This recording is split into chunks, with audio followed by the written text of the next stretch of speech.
Hey everyone, I'm Eric from Central Nebraska Chess, and welcome to Wednesday Weapons, a weekly series where we break down chess fundamentals to help you become a more confident and principled player in the opening. What is Wednesday Weapons really about? This intro video is going to show you the 10 core principles that are the backbone of strong opening play. These are the fundamentals we'll return to every week, but starting next week, each video will dive into one specific line from a well-known chess opening, and we'll walk through how the moves follow these principles in real time.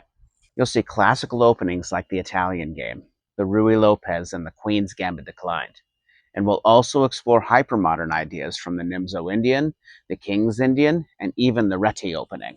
Whether you're new to chess or you're looking to reinforce good habits, this series will help you have a solid foundation that you can trust. Let's get into the 10 opening fundamentals, and I'll walk you through them using an optimal development setup for white. Principle number 1, you want to occupy the center with pawns. Now, what is the center?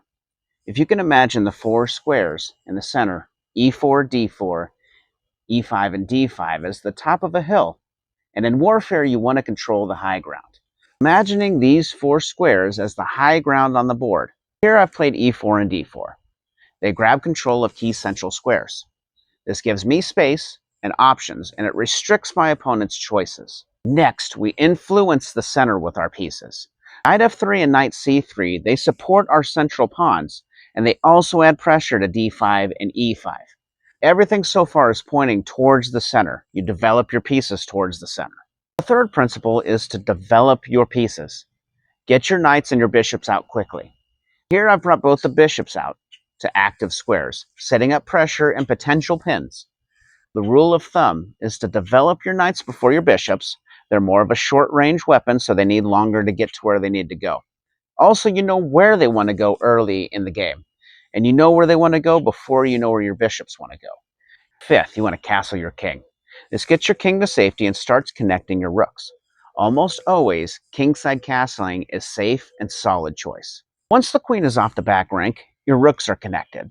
As you can see here, there's nothing blocking the rooks from seeing each other. From here, you typically want to place your rooks on d1 and e1. They're ready to support central breaks, contest open lines. Now, a trap that many players fall into is pushing too many pawns. You want to stick to 3 or fewer pawn moves in the opening. Every pawn move delays development of your pieces. See, I've only moved 2 here, e4 and d4, and that's more than enough. You want to try and develop your pieces with a purpose. You want to get your army into the battlefield. You can't attack with just 2 or 3 pieces. You need your entire army. You also want to put them out here with a threat. Bishop c4 is eyeballing f7, while your knight on c3 is defending e4, but also attacking d5. And you want to aim to complete these principles by move 12. So you want to avoid by moving the same piece twice unless it's absolutely necessary, like responding to a tactic. And last, you want to be flexible. These principles aren't rules to follow blindly, but they're tools to guide you. And as you grow, you'll start to bend them creatively, but always with a purpose. You want to learn them like a master so you can break them like an artist. Here, this is what it all looks like together. You got pawn center with e4 and d4. You have active pieces, knight f3, knight c3, bishop f4, bishop c4. You got king safety with castled king.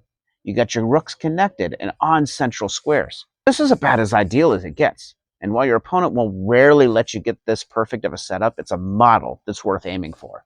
Starting next week, we'll begin applying these fundamentals to real openings. You'll see how they work and where we intentionally break them.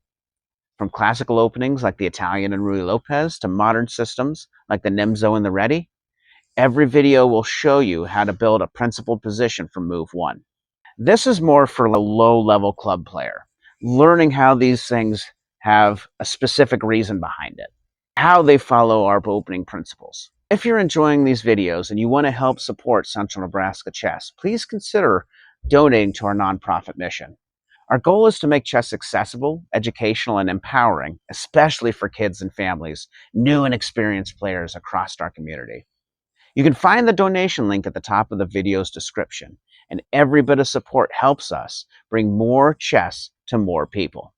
Thank you so much for watching Wednesday Weapons. Make sure to like, comment, and subscribe so you never miss a video, and I'll see you guys next week.